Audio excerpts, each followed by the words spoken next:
ಮಕ್ಕಳು ಬೆಳೆಯುವಾಗ ಇಬ್ಬರು ಅವ್ರ ಮೇಲೆ ತುಂಬ ಪರಿಣಾಮ ಬೀರ್ತಾರೆ.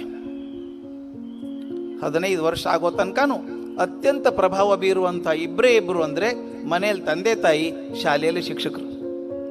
ಇವರಿಬ್ಬರೂ ಸರಿಯಾಗಿ ಮಾರ್ಗದರ್ಶನ ಮಾಡಿದರೆ ಮಕ್ಕಳು ಹೇಗಾಗ್ತಾರೆ ನೋಡಿ. ಸಬ್ಜೆಕ್ಟಲ್ಲಿ ಮಾರ್ಕ್ಸ್ ತೊಗೊಂಡ್ರೆ ಮಾತ್ರ ಬುದ್ಧಿವಂತ ಇಲ್ದಿರ ಅಲ್ಲ ಅನ್ನೋಂಗಿಲ್ಲ. ನನ್ನ ಕೆಲಸ ಶಿಕ್ಷಕನಾಗಿ ಇದ್ದೋರೋದಂದರೆ ಮಗುವಿನಲ್ಲಿ ಏನಿಲ್ಲ ಅಂತ ಹುಡುಕೋದಲ್ಲ. ಏನೋ ಶಕ್ತಿ ಇದೆ ಮಗುವಿನಲ್ಲಿ, ಯಾವುದೋ ಶಕ್ತಿ ಇದೆ, ಅದನ್ನು ಹುಡುಕಿ ಹೊರಗೆ ತೆಗಿಬೇಕು ನಾವು.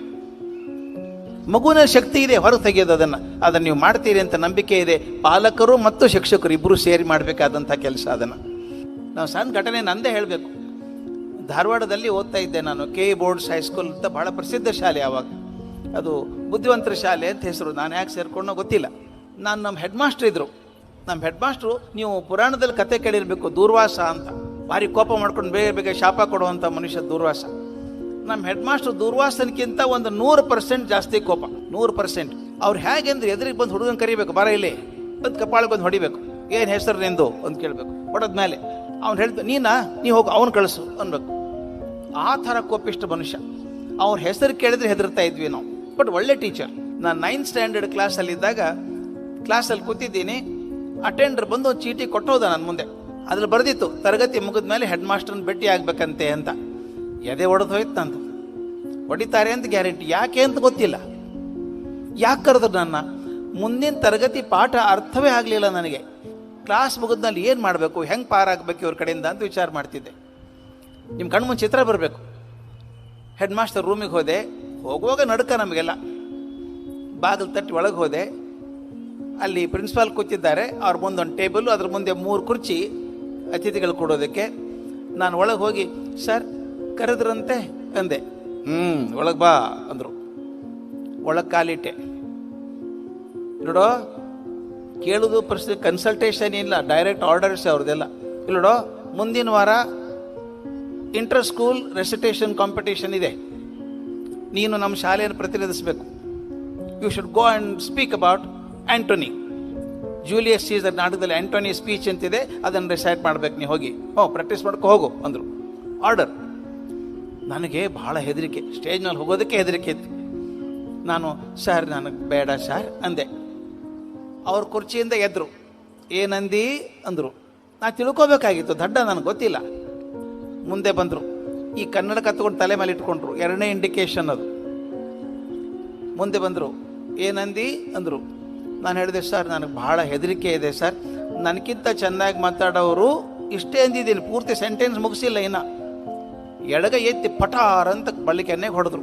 ಇನ್ನೂ ಚುರು ಅನ್ನತ್ತೆ ನನಗೆ. 70 ವರ್ಷದ ಮೇಲೆ ಹೊಡೆದ್ಬಿಟ್ಟು, ಹೋಗೋ ಪ್ರಾಕ್ಟೀಸ್ ಮಾಡಿ ಹೋಗು, ನಾಡಿದ್ದು ಬಂದು ನನಗೆ ರಿಹರ್ಸಲ್ ಮಾಡಬೇಕು ಅಂದರು. ನಿಂತರೆ ಇನ್ನೊಂದು ಬೀಳ್ತದೆ ಅಂತ ಗೊತ್ತು. ಸೀದಾ ಹೊರಗಡೆ ಹೋದೆ. ಆದರೆ ನಾನು ಮನೆಗೆ ಹೋಗಿ ನಮ್ಮ ಅಕ್ಕನಿಗೆ ಹೇಳಿದೆ, ಅಕ್ಕ ಹಿಂಗೆ ಬೈದರು ಹೆಡ್ ಮಾಸ್ಟ್ರು ಅಂತ. ಸರಿ ಮಾಡಿದ್ರು ನಿನಗೆ ಅಂದು, ಬೈಪಾಟ್ ಮಾಡು ಅಂದು. ಅದು ಯಾವ ಜೂಲಿಯಸ್ ಸೀಸರು, ಅದು ಯಾವ ಆಂಟೋನಿ ಗೊತ್ತಿಲ್ಲ ನನಗೆ. ಪುಸ್ತಕ ತಗೊಂಡೆ, ಆಂಟೋನಿ ಸ್ಪೀಚ್ ಪೂರ್ತಿ ಬೈಹಾಟ್ ಮಾಡಿದೆ. 2 ದಿವಸ ಬಿಟ್ಟು ಹೆಡ್ ಮಾಸ್ಟರ್ ಮುಂದೆ ಹೋಗಬೇಕು. ನಿಂತ್ಕೊಂಡೆ. ಓದೋ ಅಂದರು. ಪುಸ್ತಕ ಇಟ್ಕೊಂಡಿದ್ದೀನಿ. ಅವ್ರ ಕಣ್ಣು ಮುಚ್ಕೊಂಡು ಕೂತ್ಕೊಂಡಿದ್ದಾರೆ. ದಯವಿಟ್ಟು ಗಮನಿಸಿ ಆ ಟೀಚರ್ ಹೇಗಿದ್ರು ಅಂತ. ನಾನು ಶುರು ಮಾಡಿದೆ, friends, Romans and countrymen, lend my your ears ಅಂತ. 60 ವರ್ಷದಿದೆ, ಇವತ್ತು ನೆನಪಿದೆ ನನಗಿನ್ನ ಅದು sentence. Friends, Romans and countrymen, lend my your ears ಅಂದೆ. ಸ್ಟಾಪ್ ಅಂದರು. ಯಾಕಂತಾರೆ ನೋಡಿದೆ. There is a comma there ಅಂದರು. ನನಗೆ ಕಾಮಾ ಅಂದರೆ ಏನು ಅಂತ ಗೊತ್ತಿರಲಿಲ್ಲ. ಆಗ ಅರ್ಥ ಆಯ್ತು, ಕಾಮಾ ಅಂದರೆ ಪಾಸ್. ಸುಮ್ಮನೆ ಬಡ ಓದ್ಕೊಂಡು ಹೋಗಬೇಡ. Pause. Friends, Romans and countrymen, lend me your ears ಹೇಳಿಕೊಟ್ರು. ಬ್ಯಾಟ್ ಮಾಡಿಸಿದ್ರು. 2 ಸಲ ರಿಹರ್ಸಲ್ ಮಾಡಿಸಿದ್ರು. ಮುಂದೆ ಬರುವ ವಾರ ಹೋದೆ. ನಾನು ಕಾಂಪಿಟೇಷನ್ಗೆ ಹೋದೆ. ನನ್ನ ಮೇಲೆ ಕರುಣೆಯಿಂದಾನೋ ಅಥವಾ ಆ ಟ್ರೈನಿಂಗ್ನಿಂದಾನೋ ಫಸ್ಟ್ ಪ್ರೈಸ್ ಬಂತು ನನಗೆ ಇಂಟರ್ ಸ್ಕೂಲ್ ಕಾಂಪಿಟೇಷನಲ್ಲಿ. ಈ ದೊಡ್ಡ ಕಪ್ ಕೊಟ್ಟರು. ಅದೆಲ್ಲ ಸಂತೋಷ. ಕಪ್ ತೊಗೊಂಡು ಹೋಗುವಾಗ ಇರೋದಕ್ಕಿಂತ 6 ಇಂಚ್ ಉದ್ದ ಆಗಿದ್ದೆ ನಾನು. ಹೋಗಿ ಹೆಡ್ ಮಾಸ್ಟರ್ ಕೊಟ್ಟೆ. ವೆರಿ ಗುಡ್ ಅಂದರು. ನಮ್ಮಲ್ಲೊಂದು ಪದ್ಧತಿ ಇತ್ತು, ಸಾಮಾನ್ಯ ಎಲ್ಲ ಶಾಲೆಯಲ್ಲಿ ಮಾಡ್ತಾರೆ. ಯಾವುದಾದ್ರೂ ಮಗುಗೆ ಯಾವುದಾದ್ರೂ ಪ್ರೈಸ್ ಬಂದರೆ ಮರುದಿನ ಅಸೆಂಬ್ಲಿ ಇರ್ತದಲ್ಲ, ಸ್ಕೂಲ್ ಅಸೆಂಬ್ಲಿ, ಅಲ್ಲಿ ಹೆಡ್ ಮಾಸ್ಟರ್ ಮತ್ತೊಮ್ಮೆ ಕೊಡ್ತಾರೆ ಹುಡುಗಿಗೆ. ಎಲ್ಲ ಹುಡುಗರ ಮುಂದೆ ಗೊತ್ತಾಗಲಿ ಅಂತ. ನನಗೆ ಗೊತ್ತಿತ್ತು ಮರುದಿವ್ಸ ಮಾಡ್ತಾರೆ ಅಂತ. ಕರೆದ್ರು, ಬಾರೋ ಇಲ್ಲಿ ಮೇಲೆ ಅಂತ ಕರೆದ್ರು. ಸ್ಟೇಜ್ ಮೇಲೆ ಹೋದೆ. 1200 ಜನ ಹುಡುಗರಾಗ ನಮ್ಮ ಕಾಲೇಜ್ ಸ್ಕೂಲಲ್ಲಿ. ಈ ಕಡೆ ಎಲ್ಲ ಹುಡುಗರು, ಈ ಕಡೆ ಎಲ್ಲ ಹುಡುಗಿಯರು ನಿಂತ್ಕೊಂಡಿರ್ಬೇಕು. ಹೋದೆ. ಹೇಳಿದ್ರು, ಮೈಕ್ ಮುಂದೆ ನಿಂತಿದ್ದಾರೆ ಹೆಡ್ ಮಾಸ್ಟ್ರು.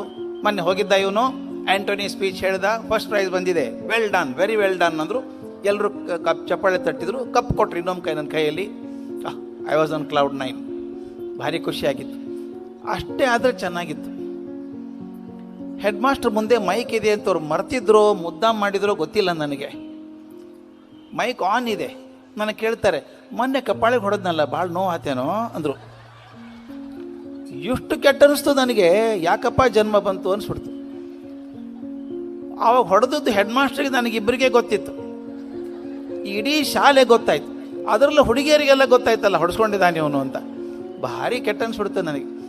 ಆದರೆ ಇವತ್ತು ಅದಾಗಿ 50 ವರ್ಷದ ಮೇಲೆ ಪ್ರತಿ ಸಲ ನಾನು ಸ್ಟೇಜ್ ಮೇಲೆ ನಿಂತು ಮಾತಾಡುವಾಗ ನಮ್ಮ ಹೆಡ್ ಮಾಸ್ಟರ್ ನೆನೆಸ್ಕೋತೇನೆ.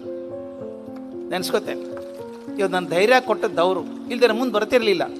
ಈಗ ನಾ ಯಾಕೆ ಈ ಮಕ್ಕಳಿಗೆ ಮಾತನ್ನು ಹೇಳಬೇಕು ಅಂದರೆ, ಯಾವುದೋ ಕಾರಣಕ್ಕೆ ಶಿಕ್ಷಕರು ನಿಮ್ಮನ್ನು ಬೈತಾರೆ, ದಂಡಿಸ್ತಾರೆ, ಅಲ್ಲ ಸರಿ ಅಲ್ಲ ಮಾಡಬೇಡ ಅಂತ ಬೈತಾರೆ. ಆ ಹೊತ್ತಿ ಬೇಜಾರಾಗತ್ತೆ ಮಕ್ಕಳ ಮನಸ್ಸಿಗೆ.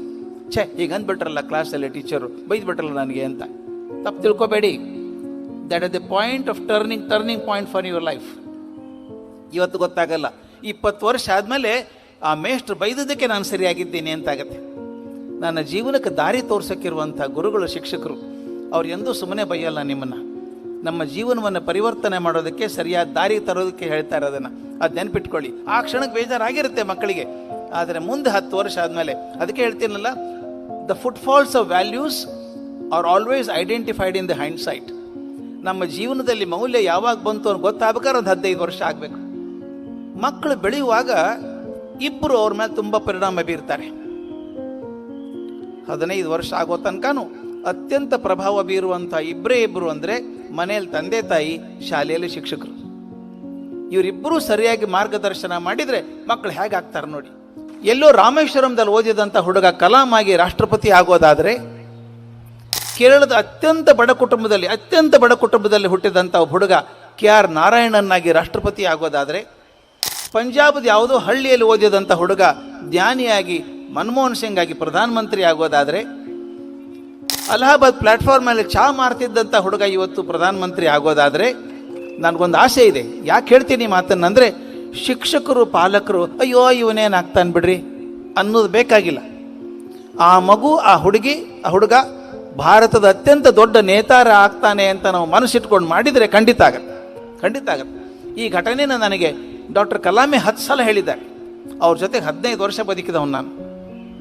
ಅವ್ರು ಹೇಳೋರು, ನಾನು ಇವತ್ತೇನಾದರೂ ವೈಮಾನಿಕ ಸಿದ್ಧಾಂತ, ಏರೋಸ್ಪೇಸ್ ಇಂಜಿನಿಯರಿಂಗ್ ಬಗ್ಗೆ ಆಸಕ್ತಿ ತೋರಿಸಿದ್ರೆ ನಾನು ರಾಮೇಶ್ವರಂ ಸ್ಕೂಲ್ ಟೀಚರ್ ಕಾರಣ. ಪ್ರೈಮರಿ ಸ್ಕೂಲು, ಸಮುದ್ರ ದಂಡೆಗಿರುವಂಥ ಶಾಲೆ. ಮೇಷ್ಟ್ರು ಬರಬೇಕು, ಶಿವಸುಬ್ರಹ್ಮಣ್ಯಂ ಅಯ್ಯರ್ ಅಂತ ಮೇಷ್ಟ್ರು, ಅಯ್ಯರ್ ಮಾಸ್ಟರ್ ಅಂತ ಕರೆಯೋರು. ಒಂದು ದಿವಸ ಪಾಠ ಮಾಡುವಾಗ ಬೋರ್ಡ್ ಮೇಲೆ ಚಿತ್ರ ಬರೆದು ತೋರಿಸ್ತಾ ಇದ್ರಂತೆ, ಪಕ್ಷಿ ಹೆಂಗೆ ಹಾರ್ತದೆ ಅಂತ ಹೇಳಿದರು. ಪಕ್ಷಿ ರೆಕ್ಕೆ ಬಿಡಿತದೆ, ಗಾಳಿ ಹಿಂದೆ ತಳ್ಳಿ ಮುಂದೆ ಹೋಗ್ತದೆ ಅಂತ ಚಿತ್ರ ತೋರಿಸಿದ್ರು. ಅರ್ಥ ಆಯ್ತೇನ್ರೋ ಅಂತ ಕೇಳಿದ್ರು. ಇಲ್ಲ ಅಂದ್ರು ಹುಡುಗರು. ಎಂಥ ದಡ್ಡ ಇದ್ದೀನಿ ನಾನು, ಬರ್ರಿ ಹೊರಗೆ ಬನ್ರೋ, ಬೀಚ್ ಮೇಲೆ ಹೋಗೋಣ ಅಂದರು. ಆ ಬೀಚ್ ಮೇಲೆ ಬಂದರೆ 16,000 ಪಕ್ಷಿ ಹಾರಾಡ್ತಾ ಇದ್ದ. ಆಮೇಲೆ ನೋಡೋದನ್ನು ಪಕ್ಷಿ ಹೆಂಗೆ ಹಾರ್ತದೆ ನೋಡು, ರೆಕ್ಕೆಯಿಂದ ಗಾಳಿ ಹಿಂದೆ ತಳ್ಳುತ್ತದೆ, ಪಕ್ಷಿ ಮುಂದೆ ಹೋಗ್ತದೆ. 5 ನಿಮಿಷ ಬರ್ತಗೆ ಆಗ್ತಾ ಇತ್ತು. ಎಲ್ಲ ಹೋದ್ರು ಮಕ್ಕಳು. ಒಬ್ಬ ಹುಡುಗ ನಿಂತೇ ಇದ್ದ. ಯಾಕೋ ನೀನು ನಿಂತ್ಕೊಂಡೆ ಅಂತ ಕೇಳಿದರು. ಸರ್, ನೀವು ಹೇಳಿದ್ದು ಸರಿ, ಪಕ್ಷಿ ತನ್ನ ರೆಕ್ಕೆ ಹಿಂದೆ ಗಾಳಿ ತಳ್ಳಿ ಮುಂದೆ ಹೋಗ್ತದೆ ಅಂತ ಹೇಳಿದ್ರಿ, ಆದರೆ ವಿಮಾನ ರೆಕ್ಕೆ ಹೆಂಗೆ ಇರ್ತಾವಲ್ಲ ಸರ್, ವಿಮಾನದ್ದು ರೆಕ್ಕೆ ಬಡ್ಕೊಳ್ಳೋದೇ ಇಲ್ಲ, ಅದರೊಳಗೆ ಇಷ್ಟೊಂದು ಜನ ಇರ್ತಾರೆ, ಅಷ್ಟೊಂದು ತೂಕ ಸಾಮಾನ್ಯ ಇರ್ತದೆ, ಅದೆಂಗೆ ಹಾರುತ್ತೆ ಸರ್ ಅಂತ ಕೇಳಿದ ಹುಡುಗ. ಆ ಬಡ ಮೇಷ್ಟ್ರು, ಪ್ರಾಮಾಣಿಕ ಮೇಷ್ಟ್ರು ಹೇಳ್ತಾರೆ, ನನಗೆ ಗೊತ್ತಿಲ್ಲೋ ಮಾರಾಯ, ನಾವು ವಿಮಾನ ನಿಲ್ದಾಣನೇ ನೋಡಿಲ್ಲ ಇದುವರೆಗೂ. ನೀ ನೋಡಬೇಕು, ನೋಡೋದಷ್ಟೇ ಅಲ್ಲ, ಒಂದು ಒಳ್ಳೆ ವಿಮಾನ ಮಾಡಿ ಚಂದ್ರನ ಮೇಲೆ ತೊಗೊಂಡು ಹೋಗು ಅಂದ್ರಂತೆ. ಮಾತು ನೋಡಿ ಎಷ್ಟು ಚೆನ್ನಾಗಿದೆ. ಒಂದು ಒಳ್ಳೆ ವಿಮಾನ ಮಾಡಿ ಚಂದ್ರನ ಮೇಲೆ ತೊಗೊಂಡು ಹೋಗು ಅಂದರು.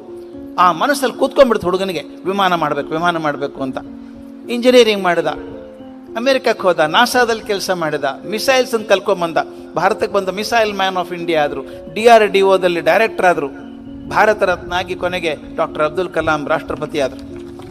ಅವ್ರು ಹೇಳೋರು, the desire for my becoming a aviation scientist, the seed for my desire to become an aviation scientist was sown by my teacher on the beach of Rameswaram. ಒಬ್ಬ ಮೇಷ್ಟ್ರು, ಅಯ್ಯರ್ ಮಾಸ್ಟರ್ ಕಲ್ಪನೆ ಕೂಡ ಇಲ್ಲ ತನ್ನ ಹುಡುಗ ರಾಷ್ಟ್ರಪತಿ ಆಗ್ತಾನೆ ಅಂತ ಗೊತ್ತಿಲ್ಲ. ಅವ್ರು ಆಗೋತ್ತಿಗೆ ಅಯ್ಯರ್ ಇರಲೂ ಇಲ್ಲ. ಆದರೆ ಒಬ್ಬ ರಾಮೇಶ್ವರಮದಲ್ಲಿ ಒಬ್ಬ ಶಾಲೆ ಮೇಷ್ಟ್ರು ಒಬ್ಬ ರಾಷ್ಟ್ರಪತಿ ನಿರ್ಮಾಣ ಮಾಡೋದಾದರೆ ನಮ್ಮ ಶಿಕ್ಷಕರೆಲ್ಲ ಬೇಕಾದಂಗೆ ಮಾಡ್ಬೋದು, ಇನ್ನೂ ಮಾಡ್ಬೋದು. ಅದು ಮಾಡಲಿ ಅಂತ ನನ್ನ ಆಸೆ. ಪ್ರತಿಯೊಂದು ಮಗುವಿನಲ್ಲಿ ದೊಡ್ಡ ಶಕ್ತಿ ಇದೆ. ಇದುವರೆಗೂ ನಾನು ದಡ್ಡ ಮಕ್ಕಳನ್ನು ಕಂಡಿಲ್ಲ. ನಾನು ಪ್ರಯತ್ನ ಮಾಡಿದ್ದೀನಿ, ನಿಜವಾಗ್ಲೂ 52 ವರ್ಷ ಆಯ್ತು ಪಾಠ ಮಾಡ್ತಾ ಇದ್ದು ನಾನು. ಇದುವರೆಗೂ ಒಬ್ಬ ದಡ್ಡ ವಿದ್ಯಾರ್ಥಿ ಸಿಕ್ಕಿಲ್ಲ ನನಗೆ. ಯಾವ ಮಗುನೂ ದಡ್ಡ ಅಲ್ಲ. ತಾಯಿನ ಕೇಳಿ ನೋಡಿ, ಆ ಮಗು ತಾಯಿನ. ಆಕೆ ಹೇಳ್ತಾಳೆ, ನನ್ನ ಮಗ ದಡ್ಡ ಅಲ್ರಿ, ಗಣಿತ ಬರಲ್ಲ ಅವನಿಗಷ್ಟೇ, ಸೈನ್ಸ್ ಬರಲ್ಲ ಅವನಿಗಷ್ಟೇ, ಇಂಗ್ಲೀಷ್ ಬರಲ್ಲ ಅಷ್ಟೇ, ದಡ್ಡ ಅಲ್ಲ ಅವನು. ದಡ್ಡ ಅಲ್ಲ ಅವನು. ಗಣಿತದಲ್ಲಿ 100ಕ್ಕೆ 100 ಬರಲಿಕ್ಕಿಲ್ಲ, ಆದ್ರೆ ಅವನು ಬಹುದೊಡ್ಡ ಕಬಡ್ಡಿ ಚಾಂಪಿಯನ್ ಆಗ್ಬೋದು. ತೆಂಡೂಲ್ಕರ್ಗೆ ಮ್ಯಾಥಮೆಟಿಕ್ಸ್ ಬರಲ್ಲ ಅಂತ ಅವ್ನ ಟೀಚರ್ ನನಗೆ ಹೇಳ್ತಾ ಇದ್ಲು, ನಮ್ಮ ಅಕ್ಕನ ಕ್ಲಾಸ್ಮೇಟ್ ಆಕೆ. ತಿರ್ಗಲ್ಲ, ಅಯ್ಯೋ ಅವ್ನು ಗ್ಯಾರಂಟಿ ಫೇಲ್ ಆಗ್ತಾನೆ. ತಲೆ ಕೆಟ್ಟು ಹೋಯ್ತಾನೆ ಕೇಳಿ ಕೇಳಿ. ಮ್ಯಾಥ್ಸ್ ಬರಲ್ಲ. ನಾ ಇದೆ ಬಿಡು, ನಿನಗೆ ಅವನು ಮ್ಯಾಥ್ಸ್ ಬರಲ್ಲ, ಅವನು ಇನ್ನೇನು ಮ್ಯಾಥ್ಸ್ ಬರಲ್ಲ ಅಂದೆ. ಅವನದೇನು ಮ್ಯಾಥ್ಸು ಅಂತ ಕೇಳಿದ್ಲು. ಅವ್ನು ಇರೋದು 5 ಫೂಟ್ 4 ಇಂಚ್ ಇದ್ದಾನೆ. 4 ಇಂಚ್ ಆಗಲ್ಲ ಬ್ಯಾಟ್ ಹಿಡ್ಕೊಂಡು ನಿಂತ್ಕೋತಾನೆ. ಅವನು ತಪ್ಪಿಸ್ಬೇಕು ಅಂತ ಹೇಳಿ ತಾಸಿಗೆ 150 ಕಿಲೋಮೀಟರ್ ವೇಗದಲ್ಲಿ ಚೆಂಡು ಎಸಿತಾರೆ ಅವರು. ಅನುಕೂಲ ಮಾಡ್ಲಿಕ್ಕಲ್ಲ, ಇವನು ಔಟ್ ಮಾಡ್ಬೇಕಂತ ಒಗೆಯೋದು ಅವರು. 1/4 ಸೆಕೆಂಡಲ್ಲಿ ಬಾಲ್ ಬರ್ತದೆ ಅಲ್ಲಿಂದ ಇಲ್ಲಿ, 1/4 ಸೆಕೆಂಡಲ್ಲಿ. ಅಷ್ಟೊಳಗೆ ಅವನು ಎಡಗಾಲು ಎಷ್ಟು ಮುಂದಿಡಬೇಕು, ಬ್ಯಾಟ್ ಹೆಂಗೆ ಮಾಡಬೇಕು, ಎಲ್ಲಿ ಹೊಡಿಬೇಕು, ಜನ ಎಲ್ಲಿದ್ದಾರೆ, ಮೇಲೆ ಹೊಡಿಬೇಕಾ ಗ್ರೌಂಡ್ ಹೊಡಿಬೇಕಾ, ಇದೆಲ್ಲ ತೀರ್ಮಾನ 1/4 ಸೆಕೆಂಡಲ್ಲಿ ಆಗಬೇಕು.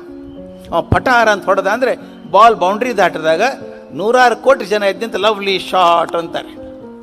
ಆಕೆ ಹೇಳಿದೆ, ಅವನ ಬದಲು ನೀನೇನಾದರೂ ಇದ್ದಿದ್ರೆ ಆರ್ಥೋಪೆಡಿಕ್ ಹಾಸ್ಪಿಟ್ಲಲ್ಲೇ ಇರ್ತಿದ್ದಿ ಅಲ್ವಾ. ಆ ಬಾಲ್ ಬಿದ್ದರೆ ಹಾಸ್ಪಿಟ್ಲಿಗೆ ಹೋಗ್ಬೇಕಲ್ಲ. ನೋಡಿ, ಆ ಗಣಿತ ಬರಲ್ಲ ಅಂತ ಹೇಳಿದಂಥ ಹುಡುಗ ಯಂಗೆಸ್ಟ್ ಭಾರತ ರತ್ನ ಆದ ಅಲ್ವಾ. ಶಹನಾಯಿ ಬಿಟ್ಟರೆ ಬೇರೆ ಏನು ಗೊತ್ತಿಲ್ಲದಂಥ ಬಿಸ್ಮಿಲ್ಲಾ ಖಾನ್ ಭಾರತ ರತ್ನ ಆದರು. ಬರೀ ಸಂಗೀತ ಒಂದೇ ಅವಲಂಬಿಸಿದಂಥ ಲತಾ ಮಂಗೇಶ್ಕರ್ ಭಾರತ ರತ್ನ ಆದರು. ಆದ್ದರಿಂದ ದಯವಿಟ್ಟು ನಮ್ಮ definition of intelligence and dullness ತರಬೇಡಿ. ಸಬ್ಜೆಕ್ಟಲ್ಲಿ ಮಾರ್ಕ್ಸ್ ತೊಗೊಂಡ್ರೆ ಮಾತ್ರ ಬುದ್ಧಿವಂತ ಇಲ್ದಿರ ಅಲ್ಲ ಅನ್ನೋಂಗಿಲ್ಲ. ನನ್ನ ಕೆಲಸ ಶಿಕ್ಷಕನಾಗಿ ಇದ್ದೋರೋದಂದರೆ ಮಗುವಿನಲ್ಲಿ ಏನಿಲ್ಲ ಅಂತ ಹುಡುಕೋದಲ್ಲ.